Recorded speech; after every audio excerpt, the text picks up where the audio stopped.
So the Bracelet Helpline is a series of videos that I do on my channel in which I answer your guys' bracelet questions, and they can be as general or as specific as you like. Some even include photos. Now this is only the third episode of the Bracelet Helpline, but I'm already starting to sort of run into issues with it. Last time you guys submitted, I think 300 or 400 questions, which is why it took a long time for this video to be made. I was not able to sort through them because 90% of them were questions that I have already answered in previous Bracelet Helpline videos or just in general in videos. If you don't know, on my Instagram I have an FAQ highlight in which I answer a lot of the frequently asked questions that I get. And a lot of the questions asked in the Bracelet Helpline Padlet were already answered in the FAQ and in other places. So it was very hard for me to sort through it and actually find questions that are unique. Some of you guys sorted through those hundreds of questions and actually picked out the ones that I haven't yet answered to help provide a better experience for all of us. I did already thank you guys privately, but I do want to also sort of thank you publicly. I am really sorry that I didn't take note of your names. I wish I didn't think of that when I was getting the messages, and now the messages are lost in my inbox somewhere, and I apologize for that. Next time, if anyone does help me, I will definitely remember to keep the names so I can actually shout you guys out. But in either way, I really do appreciate the help. It helped me immensely. So that was kind of a long intro, I'm sorry. Let's get into the questions. So the first question is, what do the dimensions on Bracelet Book mean? If you don't know, on alpha patterns on Bracelet Book there are dimensions, and this dimension is different from the number of strings, which confuses some people. So the dimensions of the pattern, how many knots it is in width and how many knots it is in length. The way that Bracelet Book rotates the patterns, that it makes the smaller number the number of base strings, and then the bigger number the length, so the number of rows. You can also see that the actual number of strings is different, and it's always going to be the number of base strings plus 1. And that is because it counts the number of base strings plus 1 leading string, which I don't necessarily know if it makes sense, because the number of leading strings you're going to need to have depends on how many colors you have, but I guess it only counts 1 leading string. I don't know. How do I keep the backs of my alphas clean? Short answer, you don't. Backs of alphas generally don't look clean. Take a look at this sloth bracelet that I did. The pattern is linked in the description. I made this last month and I think the front looks pretty clean. I'm really happy with it. The back does not look clean at all. You can see all of the strings going through it at the back as you weave the pattern. And that's gonna be the case with any alpha really, and that's normal because that's just how alphas are structured. The back is gonna look kind of messy because that's where the strings are being pulled to create the design. If you don't like that, however, you do have options. For example, you can sort of sew a backing onto it, and that can be material, sort of fabric backing. It could be some leather backing if you like. I've seen Simari Handmade do this actually. I was gonna attach a picture, but I actually have that bracelet here. I was gonna attach a picture to her Instagram, but she actually gave me this bracelet during the Christmas period. We sort of did it in a bracelet exchange. But yeah, as you can see, she attached like a fabric to the back of it. It's a piece of fabric that's been stitched on, like sewed on, and it makes the back look super clean, and the front looks awesome as well. I've personally never done this. I don't know why, I just never have. I don't really care about the backs, but you can if you want to. And I think it looks pretty cool. You can't see the stitches at all from the front. I think she did a really good job here. Next question is, how do your twisted ties not unravel? I need to find someone else's bracelet again.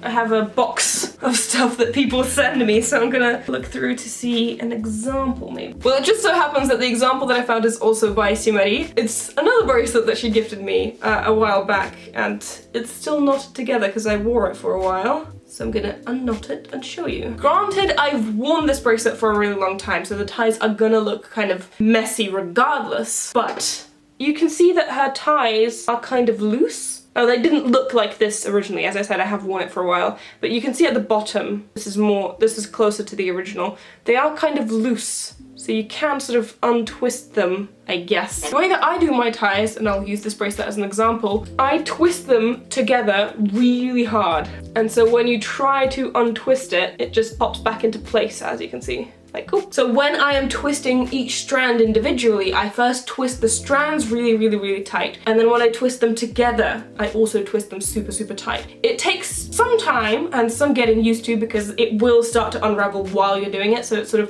it takes some practice to get used to the pressure that you want to apply, but twisting them harder creates more pressure, so they just snap back into place when you try to untwist them, and they don't untwist. I don't know what happens to my ties when you wear them because I don't wear my own bracelets, but they don't untwist when I try to untwist them. Not to shade somebody, there's nothing wrong with making twisted ties like this. Ties are gonna look messy regardless of what you do when you wear them. It's just a different way of making them, and if you want to make them tighter, make them tighter. How long should I make my bracelets for selling? I don't sell, so I don't really have much experience in that regard, but I have made bracelets for other people in competitions and by patrons and stuff like that. I typically make my bracelets 14 to 16 centimeters long. I feel like that is generally the range that people fall under. So if you are trying to sell bracelets just in general, as in you make a bracelet and then list it, I would make it somewhere between that length. But if you have a custom order, it's always best to just ask the person directly what length they want their bracelet to be. You can also, I guess, adjust your prices accordingly, because if someone wants just like a tiny keyring, it's going to be different materials and different time that you spent than if you made a super long one. My chevrons tend to skew to one side. How do I stop this? Usually the reason why your chevrons skew to one side is because you're more used to making one type of knot over the other. I've noticed that with myself. When I started making bracelets, I was much more comfortable with making forward knots than I was with making backward knots, purely because that was the type of knot that I learned how to make first. So I started off by making a bunch of candy stripes with forward knots, and then when I got to chevrons, they were sort of skewed in one direction because my backward knots were completely different. I would recommend making a pattern that's heavy on backward knots, preferably a candy stripe that's entirely backwards knots, or forward knots, I guess, if that's the one that you're having trouble with. Just practice the type of knot that you are uncomfortable with and try and get it as close, I guess, to the other one that you're making. When do you cut off the strings in your alpha? A lot of people get really intimidated by alphas specifically because it involves cutting string off from the back. I personally never had issues with cutting string from the back, in the sense that it never unravels for me. People get really scared that it will unravel. It never happened to me, ever. I haven't really heard of it happening to other people because I know that I tend to knot pretty tightly, so that might be a reason why it doesn't unravel for me. But even people who knot relatively loosely, I've never heard of this being an issue for anyone. The one thing that I would say though, I do tend to make a couple of rows before cutting a string off. So if I just inserted a string and I have some string at the back, I don't just cut it off straight away. I make a row or two, maybe like 3, before I actually cut it off, so that it sort of secures the string in place. So it just makes it easier to work with. I don't think it's gonna come undone anyway, but that just makes it easier to work with. So yeah, I make a couple of rows before I cut it off. If it doesn't bother me, I cut it off at the end, but it usually does bother me, so I just cut it off after a couple of rows. I'm currently in a bracelet slump. What do I do? Slumps are the worst. And it may seem that I don't get them because I run a channel on bracelets, but I do. And you can kind of see that reflected in my wrap-ups, I guess, by the amount of bracelets that I made throughout the month. I definitely do get into slumps as well with that. Also with my reading, I get into slumps. I feel like I'm currently in a reading slump. There's no solution that just like magically fixes it, but I find in general, whether that be with reading or with making bracelets, doing something that you are familiar with helps you get out of a slump. And by that I mean, if it's reading a book that you know you enjoy, an old favorite, rereading something. If it's to do with bracelets, making a bracelet you know you like to make. A pattern you've made before and you've really enjoyed in a new set of colors, for example. Or just getting some new string and trying that out, I find helps me. Hopefully that can also help you. But yeah, I feel like doing something you know that you already enjoy sort of helps you get inspired to do more of that activity, if that makes sense. How do you take bracelet pictures? I did an entire video on that, which is called Pattern to Photo, where I explain the entire process of finding a pattern, choosing colors, making a bracelet, setting up the picture, taking the picture, editing the picture, and then uploading it, which is the easiest part, I guess. I also recently did a video where I reviewed your guys' Instagram accounts and I sort of gave tips and tricks about pictures, I guess. I'll leave both of those videos linked in the description if you want to. The quick summary of that is try to find different backgrounds, try to push yourself out of your comfort zone, because I feel like that's when you really create the best work you can, and get good lighting. If you don't have actual light. Sunlight is fine. Not direct sunlight, but like evening sunlight is the best. But yeah, watch those videos if you want an in-depth into that topic. What size crochet yarn do you use? I'm gonna get it out for you.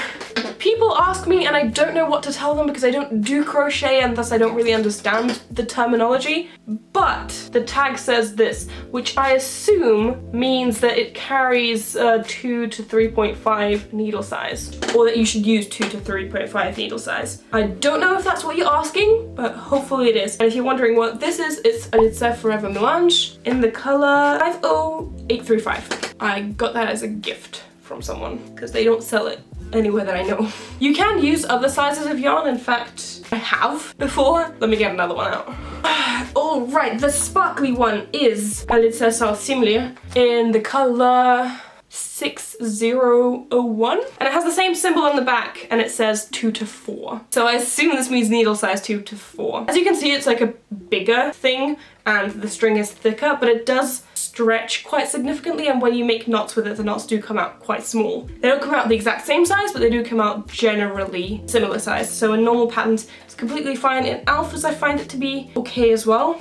So I use this a lot as well. I can't find the perfect crimp ends. What do I do? I'm going to reference Sumeri Handmade once again. This is a photo of one of her bracelets in which the crimp end doesn't exactly match the bracelet that she's making in width. And she made a sort of triangle end coming off of the bracelet. So as far as I understand how she did it is she left a bunch of string, started making the bracelet sort of row by row, I guess, for a little while to figure out the width that it was going to be, and then come back to the back of it and contract the bracelet to the size that she needed to attach to crimp. That sounds really complicated, so I don't recommend doing it if you've never done triangle ends before or you're not really experienced. I would sort of hold off on that, but it is something that you can do if you are experienced in that. And then the same thing at the end, you just contract it to the triangle end to the width that you need for the crimp end. Now, if your crimp is too big for the bracelet, that's a different story, and I don't think I can help you with that. But if it's too small, you can try this method. All right, that's gonna be it for today. If you have questions for the next bracelet helpline, please, please, please hold off on asking them. I will let you know when I'm about to film a bracelet helpline video. I will post on my community tab. I will post on my Instagram stories, probably on my YouTube stories as well, and I will ask you directly to submit questions for the bracelet helpline. I will not be taking submissions for questions until I ask because it is impossible to gather them otherwise. I hope this video was helpful to you in some way. I'm also considering doing a bracelet helpline live stream. I've started streaming on Twitch recently, and I feel like a bracelet helpline episode on Twitch would be a very interesting idea. We could sort of bounce off each other and I could answer your questions in real time. I started streaming pretty regularly. There is a link to my Twitch in the description of this video, or you can just search me up. It's Masha_knots, just like my Instagram. Follow me on that if you want to get a notification when I go live, which is pretty often these days. So yeah, come join. It's gonna be fun. I would also really appreciate it if you consider subscribing to this channel. We are getting kind of close to 100k, and that would be an awesome number to hit. And I know that a lot of you guys watching aren't subscribed, so consider it, please. Thank you guys so much for watching. I want to give a special shout out to my patrons, whose names are gonna appear on screen right now. Thank you guys so much for your support. If you also want to become a patron, there is a link in the description where you can sign up and get exclusive perks for your donations. Before we go, I want to show you some packages that I have recently received. If you don't know, I have a PO box, which the address of is in the description, as always. And I got some packages from you guys recently, which I want to show off. This one is from Riley, and we have this adorable drawing of a cat. I absolutely love it. Thank you, Riley. It also comes with a letter, some Polaroids of a cat and a bunny, and a cute little braided bracelet. Thank you very much, Riley. I appreciate the love. I also received this beautiful card from Cassidy. Now, there was a lot of string included here with some beautiful, like, bright neon colors, which I enjoy a lot. We also have some string like this here and a ton of bracelets. We got a Happy Easter Alpha, which lets me know that this package was sent ages ago and I only just received it, so I'm sorry about that. We've got this beautiful alpha and a Ravenclaw alpha, which happens to be the house that I'm a part of. Thank you very much, Cassidy. These are some awesome gifts. and I can't wait to use the string that you got me. These are not all of the packages that I've received in the past couple of months, but to keep this segment short, I'm only showing some of them and I'm sort of spreading them out on the videos that are coming out. If you also want to send me a package or a letter or whatever you like, the PO Box address is in the description. Anyway, I hope you enjoyed today's video. Thank you so much for watching, and I'll see you in my next one. Bye!